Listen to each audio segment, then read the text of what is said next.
I would like to begin today by thanking our sponsors from last night again.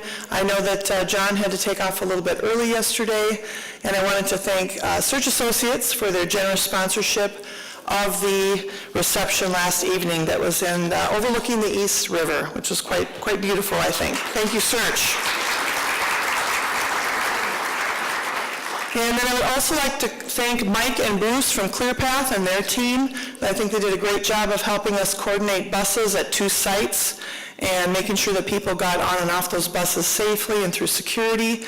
I know that the bus company said that was the fastest loading of 9 buses they'd ever seen, and we're quite impressed with that. So also, I thank you guys for your patience in working that out. I know it was a bit nippy outside last night, and I know there was a few cold toes, so thank you for that. I think it was worth it in the end. So thank you, ClearPath. Mike and Bruce, appreciate your support in that area as well.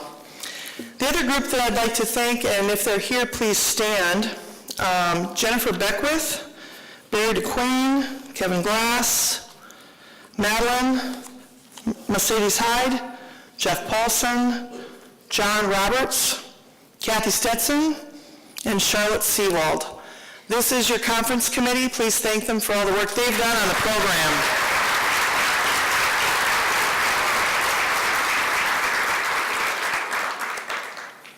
Next up, just a quick note. If we have over 300 people signed into the app, but if for some reason you are not signed into the app and you need some assistance, please just go out to the main area.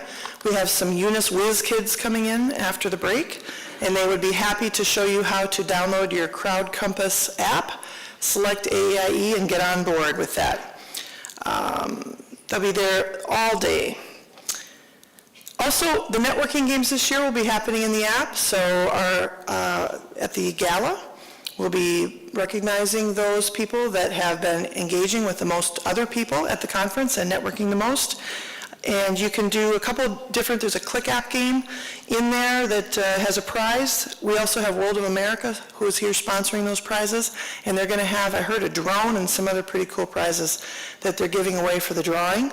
So if you're interested, stop by the World of America booth, or at the gala there will be prizes given out for the app participation.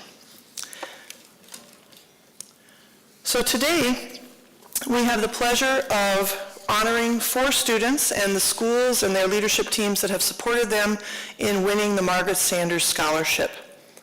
And the Margaret Sanders Scholarship this year, AAIE agreed to manage that for their fund so that we can hopefully keep that a sustained project. It rolled over this year, and we've been working with the regional directors to make sure that there's a smooth process moving forward, and I thank them for their support in helping us go through the applications from each region. There were several students picked out, and these were the 4 students that ended up winning the prize. So if I could have, we've got 4 students coming up. If I could have the heads of school from those schools: American Community School of Beirut, International Community School of Addis Ababa, International School of Manila, and the American International School of Kingston, Jamaica. If you could come up, as well as the regional directors for NISA, ASA, IRCOS, and ASA. We will be giving you your certificates for those awards. Please give them a hand.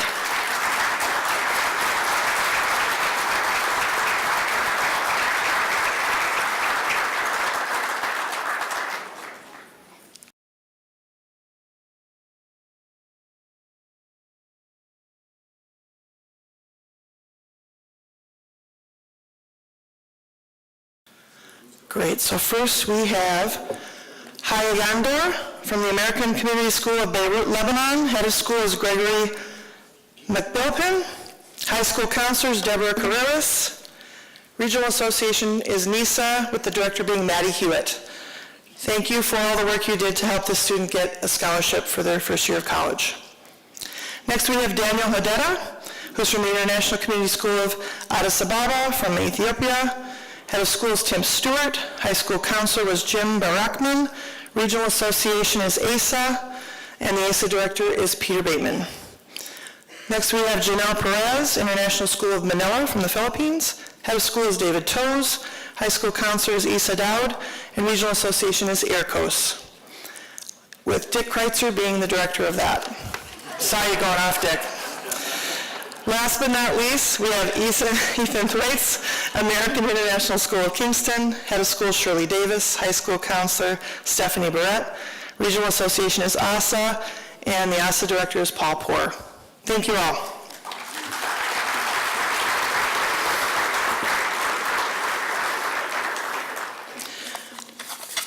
All right, next up we're going to invite Bambi Betts. She's going to come up and just say a few words about a long-time project that has been promoted and supported greatly by all of you at AAIE. That would be COPE.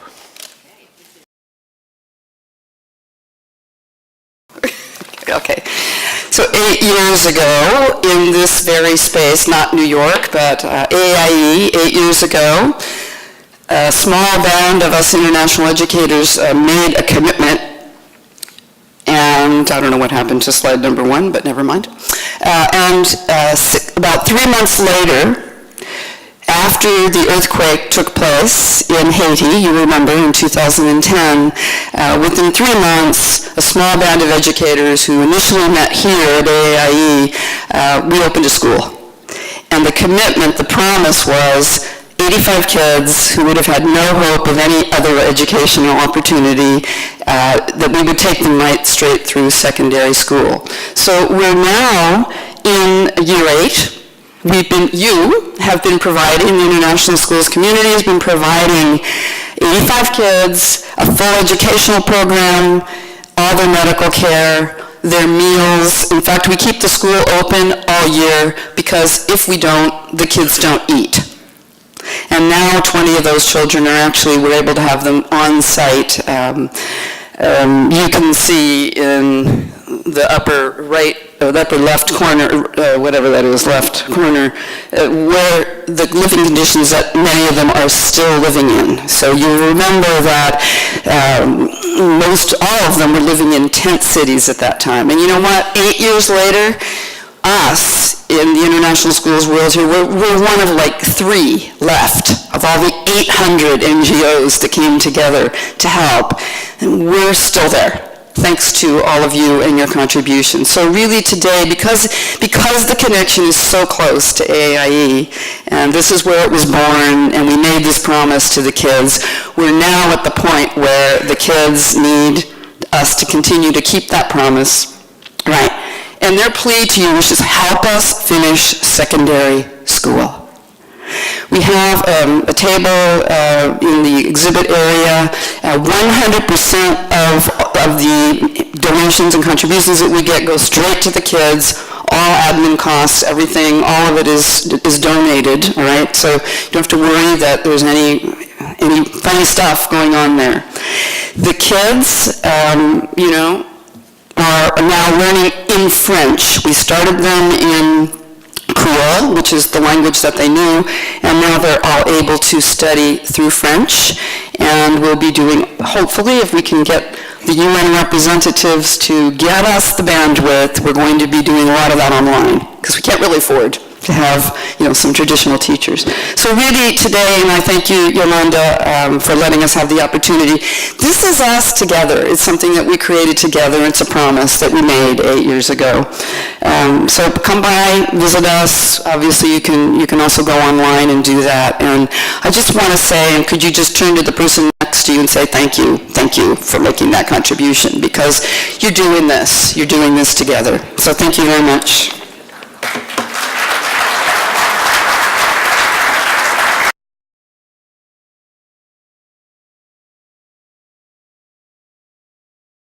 Thank you, Bambi, for that. It reminds me of a quote, actually, from our own school's values statement, and I was thinking of this last night when we were all together in the UN General Assembly, and it goes like this. It is, together we cultivate a spirited sense of hope in human potential.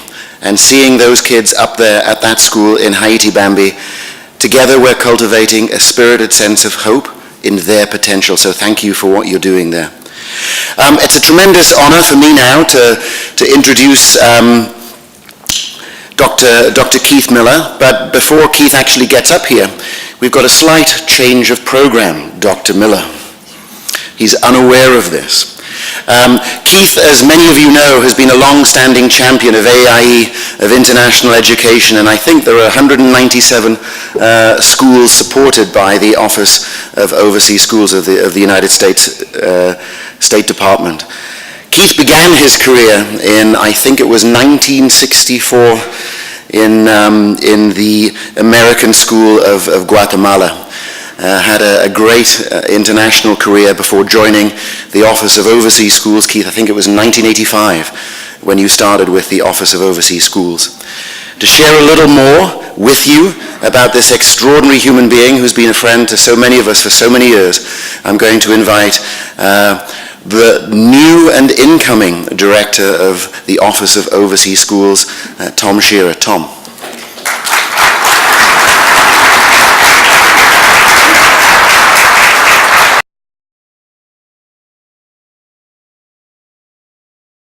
Good morning.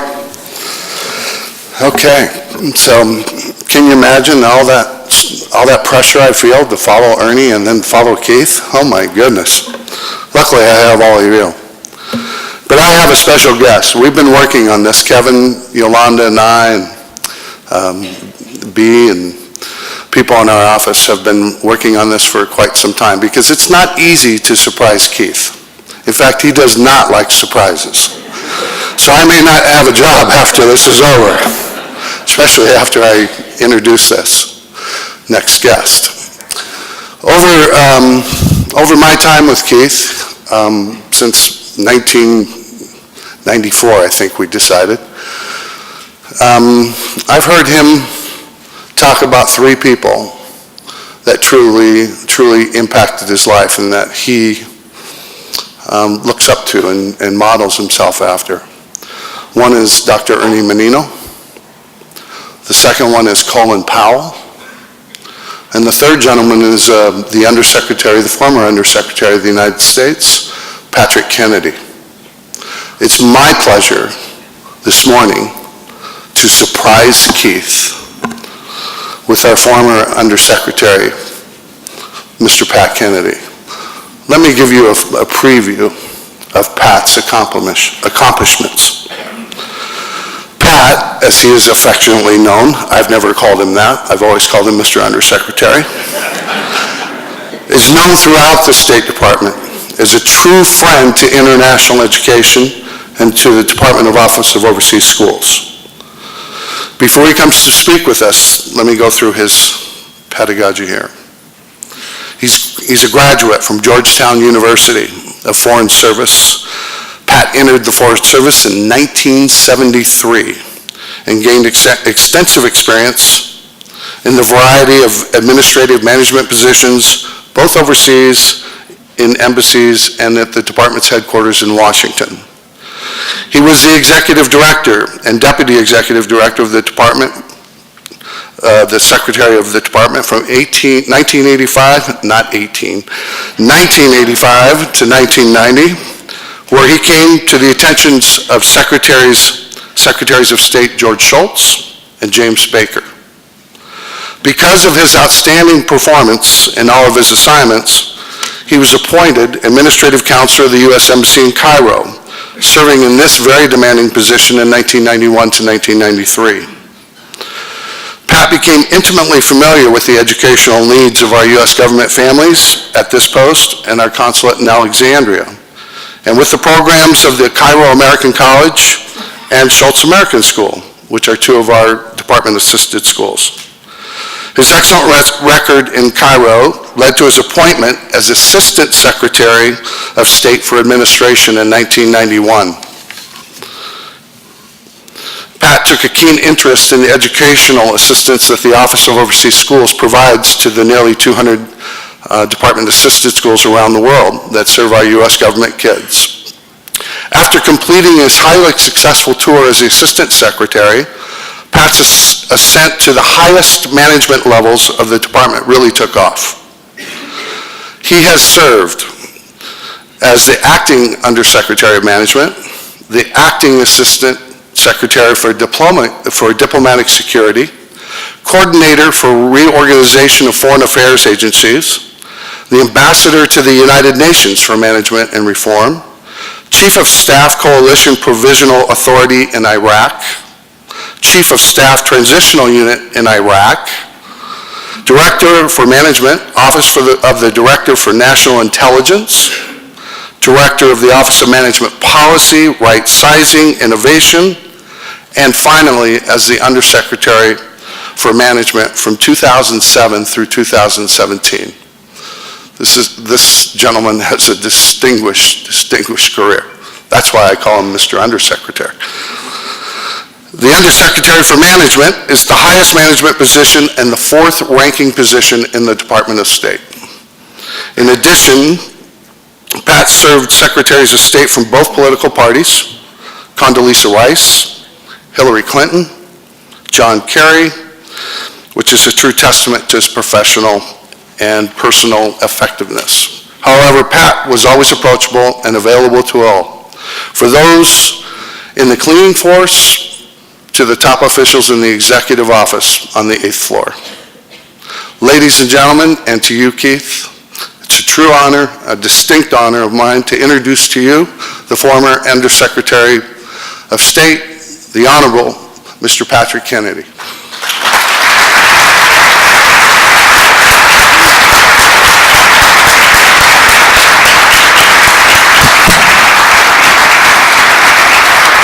Sure. Thank you very much, Tom. Thank you very much, Tom.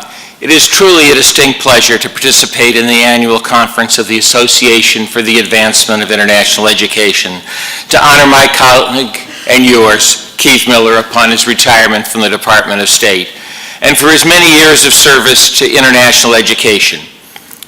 Educator, manager, diplomat. This is the Keith Miller I have had the honor to know and work with. I know a little bit about the education profession, probably just enough to be dangerous, as my mother taught at both the elementary school level and at the college level. But I was certainly not prepared for this, maybe because my sister, who also teaches at the university level, got all the education genes in our family, and my brothers and I got none. I was not prepared for the complexity of the international education assistance that the State Department provided to its sponsored schools. But I was educated by Dr. Keith Miller. As some of you may know, Keith graduated from Ohio State University in 1966 with a BA in political science. And because of his excellent academic performance, he was invited to become a member of Phi Beta Kappa. Keith continued his higher education with an MA in School Administration from Memphis State University in 1969 and a PhD in higher education from Michigan State University in 1980. Keith started his career in international education as a teacher at the American School of Guatemala, as Tom mentioned, and became director of that school in 1975. In 1981, he was invited to become the director of the Lincoln School in San Jose, Costa Rica. Both of these institutions are American-sponsored overseas schools assisted by the United States Department of State. During Keith's 10 years as an administrator overseas, he also served as the president of the Association of American Schools of Central America, a member of the board of directors of the Association for the Advancement of International Education, for which we are gathered here today at this conference, and as chair of the Latin American Committee of the Southern Association of Colleges and Universities. Because of his accomplishments and his reputation among international educators, Keith was invited to join the Department of State's Overseas Schools Office in 1985. There he served for 12 years as the Regional Education Officer for 3 regions, Western Hemisphere, Africa, and the Near East South Asia region, and where he had to first put up with me as one of his bosses. In 1997, following his superb performance, it was my pleasure to appoint Keith as the director of the Office of Overseas Schools and see him join the Senior Executive Service, the top tier of U.S. government civilian public service and the equivalent of our military admirals and generals.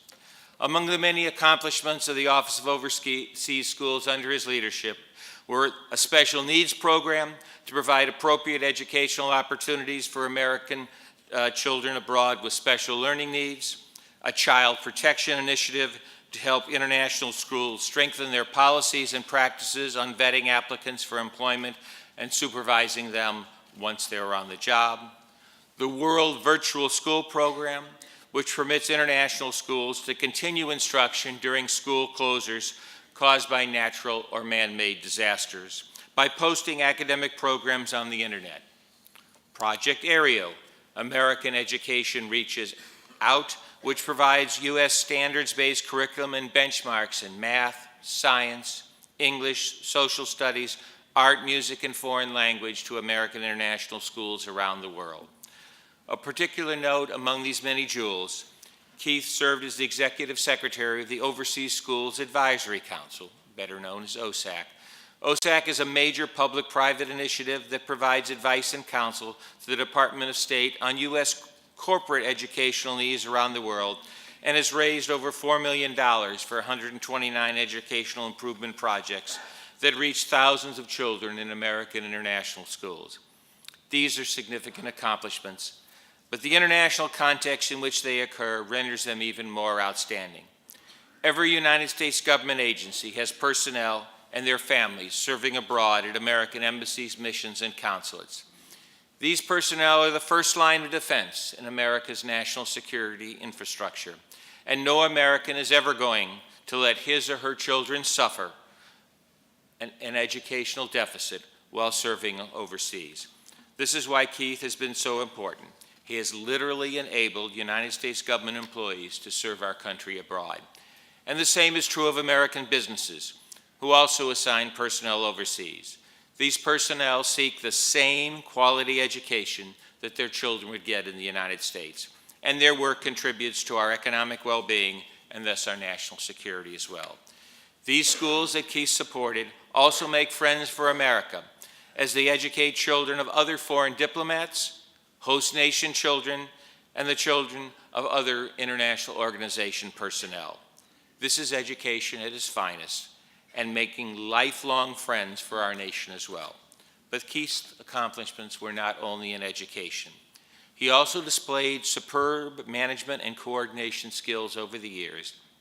And this is why, after 12 years leading the Office of Overseas Schools, in a different position, I recommended and Secretary Clinton approved Keith's appointment as Deputy Assistant Secretary of State for Operations. Now, this is a rather nebulous title, I will admit, but his work is critical to enabling the State Department and all other U.S. government agencies it supports to function in an increasingly difficult overseas environment. Let me just note a few of the many projects he drove to success. The initial phase of a 15-year, $1 billion renovation to transform the 1950s aging State Department headquarters building into a modern state-of-the-art facilities suited for the expanding national security mission of the department. Renovation of a large complex formerly utilized by the World Bank to consolidate the State Department's Bureau of Consular Affairs, the world headquarters for passports, visas, and other consular services, particularly including those to American citizens in distress abroad. This project provided significantly improved management and administrative efficiencies. Acquisition of a portion of the former Walter Reed Army Medical Center for uses for foreign embassies in Washington, which contributes significantly to the United States obtaining secure sites for our diplomatic and consular facilities abroad. Completion of the 23-story United Nations mission to the United Nations in New York, a building you probably passed on your way to the UN, which replaced an increasingly aging and decrepit facility, which I served at for a number of years, and also enabled the consolidation of several other State Department offices in New York, increasing efficiencies and lowering the cost to the taxpayer.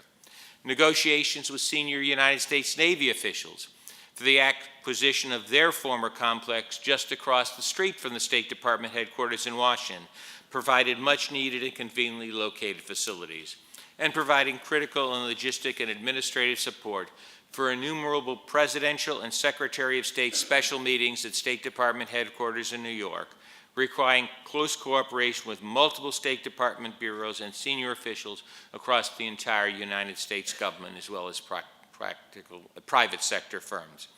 One of these meetings was the largest ever held at the State Department, and many of them had major impacts on United States national security interests. Educator, manager, diplomat. Keith did it all and did it exceedingly well. So Keith, I join your many friends and colleagues here today in thanking you for the energy, commitment, and skill you have brought to improving the education of children around the world and to the management of critical projects that improve State Department operations. I took a speech course once. It said don't go on too long, so I won't. But it said one should also close any speech with a famous quote. So I'm going to choose William Shakespeare, who I think is known to all of you, who once said, all the world is a stage. And certainly we see the Secretary of State on that world stage every day. But we all know that behind every major event, including every major production, there are stagehands, people who make the action happen and without whom there would be no movement and no progress. So it is with diplomacy. Keith was one of those stagehands, as who are all of you, enablers as my military colleagues. You enable diplomacy to function as you enable international business and international dialogue. So thanks to all of you in the association and your colleagues on the world, but particularly thanks to Dr. Keith Miller. Keith, I wish you all the best in your retirement, and I very truly hope that our paths cross again. Thank you.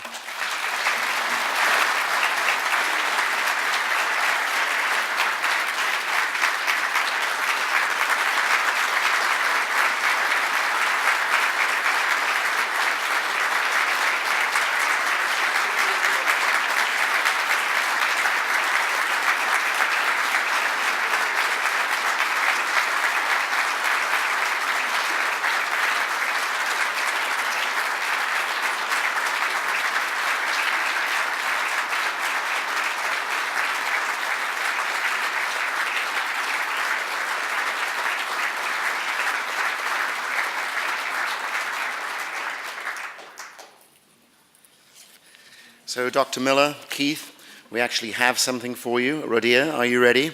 Something we've been working on for a while. Come on up, Keith. So this is a book of memories and mementos from AAIE to you, sir.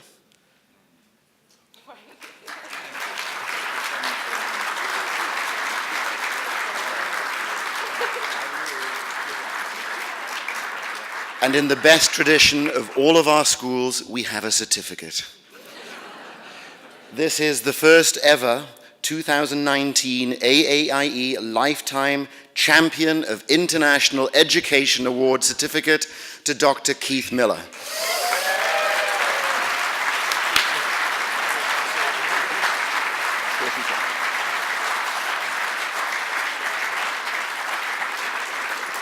Thank you very much, Kevin. I do not like surprises. As a matter of fact, when Kevin asked me a few weeks ago, do I have any preferences with regard to any minor recognition that might occur, I said, just 3. Please, no gifts, certainly no speeches, and no surprises.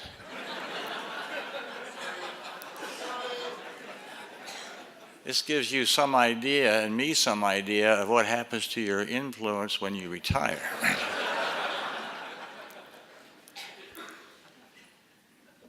The gift is precious. These memories are the most important thing I could possibly receive, and I'm grateful for that. The speech was incredible. A bit overblown, Mr. Secretary, but who am I to complain about those wonderful words?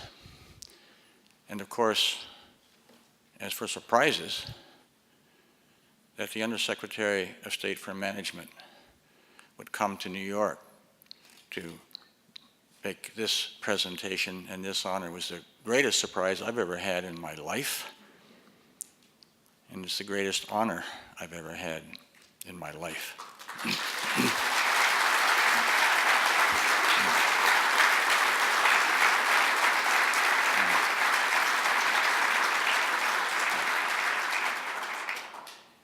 Now, my mother, who was 100 years old and going strong, I'm happy to say, always told me that if somebody ever gave you a compliment, just say thank you and sit down quick.